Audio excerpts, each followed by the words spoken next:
The title of our study is Evaluation in the Different Diets and the Growth Performance of Mad Crab. We have the authors, Porfirio P. Gabito as the main author, and yours truly, Krisha Sibaldor as the second author.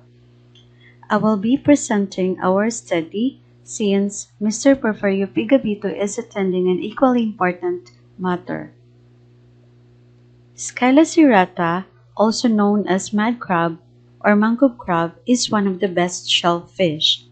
Its meat is moist, which is mostly found in the body and claws, and has a marvelous distinct and sweet flavor. Scylla serrata or mad crab fattening is relatively new practice in the Philippines. The technology has been pioneered by the private sector, primarily to meet the domestic and foreign demands by culturing marketable crab in a short period. However, due to limited baseline research studies in mad crab culture and fattening, practices vary widely in different parts of the country. The absence of suitable feeds to mad crab is considered an essential aspect in the cultivation of mad crabs. Currently, mad crab farming is well established throughout Southeast Asia, with most mad crab farmers using trash fish, bivalve meats, or animal byproducts as feeds. According to researchers, the development of formulated low-cost grow-out diets is widely viewed as a priority issue for mad crab aquaculture. This study evaluates growth performance of mad crab using different diets. Specifically, it should to answer the following. First, is there a significant difference among treatments with regards to absolute growth rate, and condition factor? Second, is there a significant difference among treatments with regards to feed conversion ratio? And which of the treatments yield the highest return of investment? This study employed completely randomized design. Using the completely randomized design, the mad crabs were divided into 5 groups having 5 treatments with 3 replication for each treatment, and 3 cages for each replicate with a total of 45 mad crab cages for 5 treatments. Treatment 1 is a control group, which were fed with trash fish. Treatment 2 fed with the African land snail, which is locally known as kohol. Treatment 3 fed with horn snail, locally known as bagungon. Treatment 4 fed with edible frog, locally known as baki. And treatment 5 fed with mud snail, locally known as suso. The experimental setup. As per the experimental design, 6 pairs of PVC pipes of 5.50 meter long were prepared for the 5 treatments. 45 mad crab cages and each were tied to the pipes with 9 cages for each treatment using a straw with a distance. Each cage was provided with a lid to prevent the escape of crabs. 12 holes were found at the top of the cage, and small holes are located at the sides to enable free movement of water and air through the cages, but no gap was provided at the bottom to enable easy movement of the crabs. Each experimental unit was provided with B-net inside to prevent the stacks escape through the holes provided for the cage.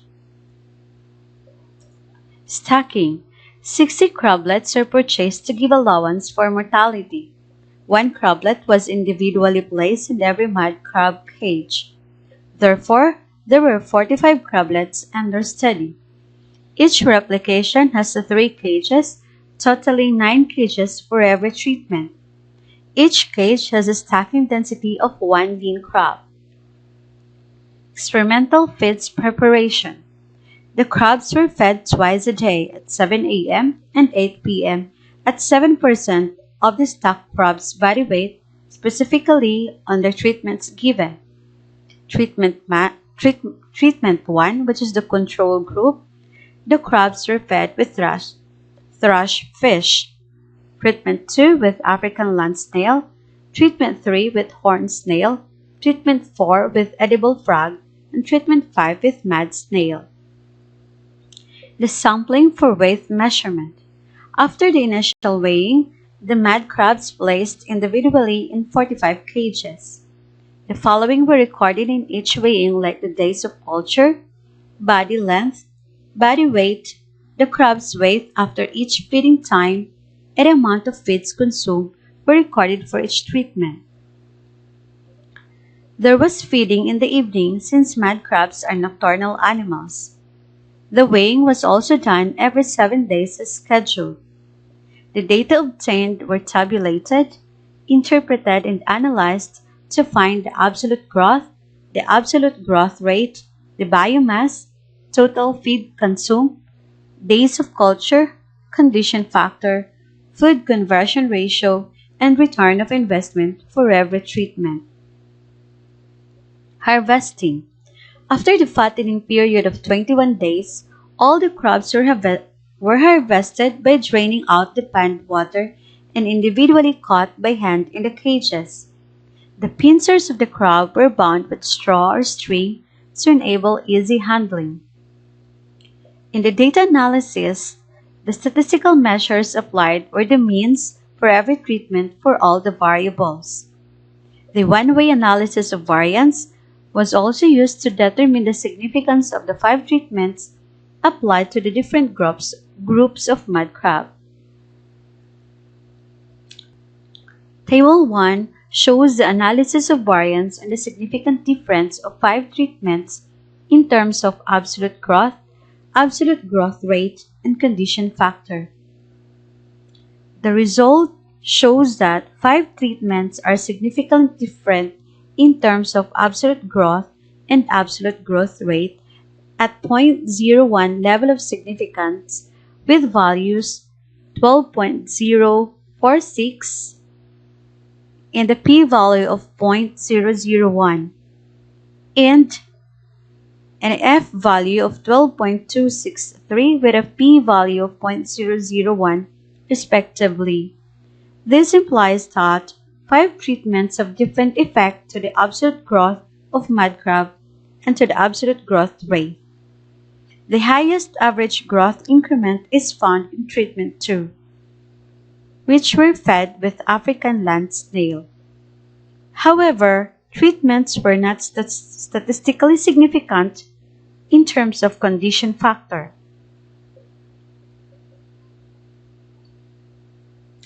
Using Duncan tests, results show that treatment 2 is significantly different from the rest of the treatments, while treatment 1, which were fed with thrush fish, is not significantly different from treatments 3 and 5. However, treatment 5 is statistically lower than treatment 3, while treatments 1, 3, and 4 were not statistically different from each other in terms of absolute growth.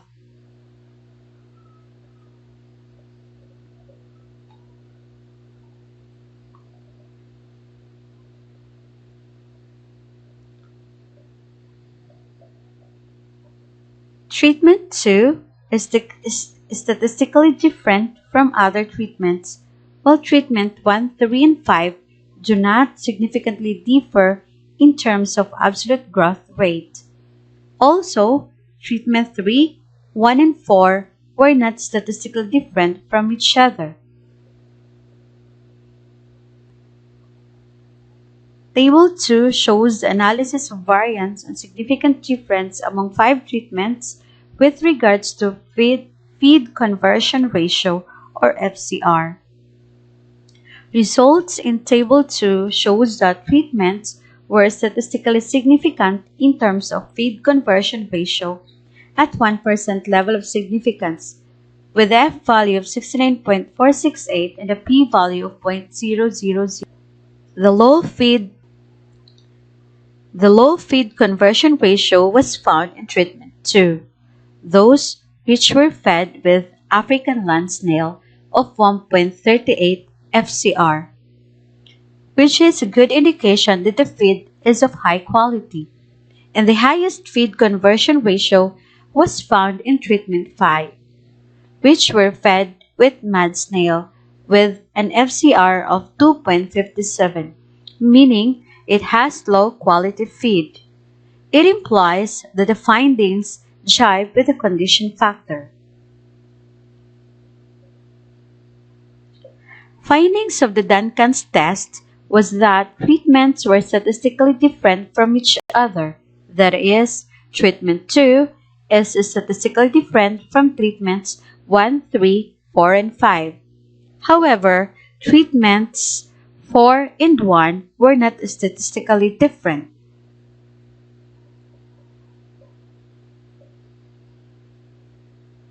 Among the treatments, the highest return of investment was established in treatment 2, with ROI of 96.80%, and the lowest was in treatment 5 with ROI 12.90%. This implies that it is more profitable to feed mud crab with African land snails. Gross income was highest in treatment 2 compared to the rest of the treatments. Conclusions. Based on the study's findings, this study concluded that the highest growth performance in terms of weight gain and condition factor was in treatment 2, using African land snail as feed. Further, African land snail fed with mud crab has higher feed efficiency with an FCR of 1.38. Further, the highest ROI of 96.8% was obtained in treatment 2, making it comfortable to conclude that African land snails may offer a viable and feasible option as mud crab feed for industry success. Recommendations. The researchers recommend the identification of African land snail as a probable feed that can help improve the crab aquaculture industry's profitability, for it is one of the local resources found in the community, thereby improving the income of mud crab farmers. This low-cost feed can be a potent factor in the growth potential of this industry. A similar study is also recommended with lean crabs as stacking materials having an average weight of 150 to 200 grams if the target market is for export, since it commands a high farm gate price. These are the references of this study. That ends our presentation.